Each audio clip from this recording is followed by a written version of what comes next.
অনিয়মিত মাসিক কেন হয়? এটা কি শরীরের জন্য ক্ষতিকর? আমার মাসিক যদি অনিয়মিত হয় তাহলে আমি কি করব?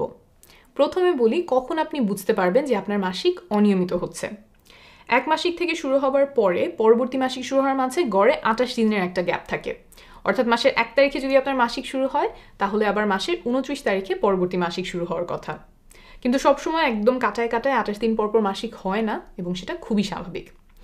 একটা মাসিক থেকে আরেকটা মাসিক শুরুর ব্যবধান 21 দিন থেকে 35 দিনের মতো হতে পারে।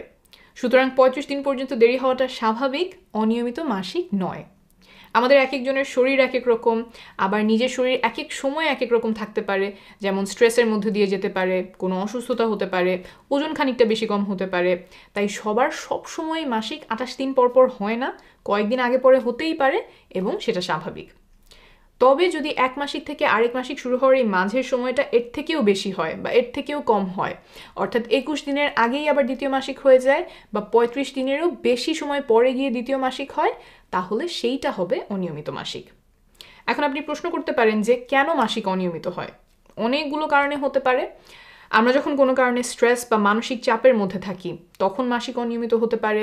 ওজন যদি অনেক বেড়ে যায় বা অনেক কমে যায় তখন মাসিক অনিয়মিত হয়ে যেতে পারে। অনেক বেশি ব্যায়াম করলেও এমনটা হতে পারে। তারপর নির্দিষ্ট কিছু জন্ম নিয়ন্ত্রণ পদ্ধতি আছে, যেমন মিনি পিল, জন্ম নিয়ন্ত্রক ইনজেকশন, এগুলো ব্যবহার করলে পার্শ্ব প্রতিক্রিয়া হিসেবে মাসিক অনিয়মিত হতে পারে। আবার বয়ঃসন্ধিকালে মেয়েদের যখন প্রথমবারের মতো মাসিক শুরু হয় সেই সময়টাতে মাসিক অনিয়মিত হতে পারে। মেনোপজ বা মাসিক একেবারে বন্ধ হয়ে যাওয়ার আগের সময়টাতেও মাসিক অনিয়মিত হতে পারে।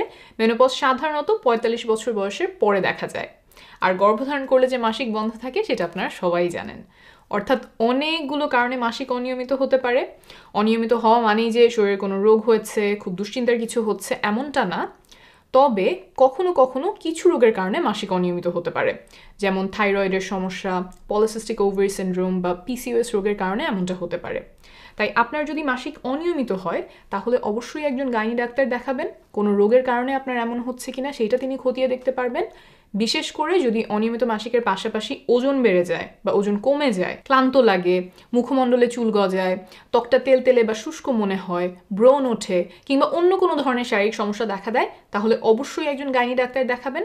কারণ এগুলো থাইরয়েডের রোগ, পিসিওএস রোগ সহ বিভিন্ন রোগের লক্ষণ হতে পারে। প্রাথমিক পর্যায়ে ডাক্তার দেখালে সময় মতো সঠিক চিকিৎসা শুরু করা যাবে।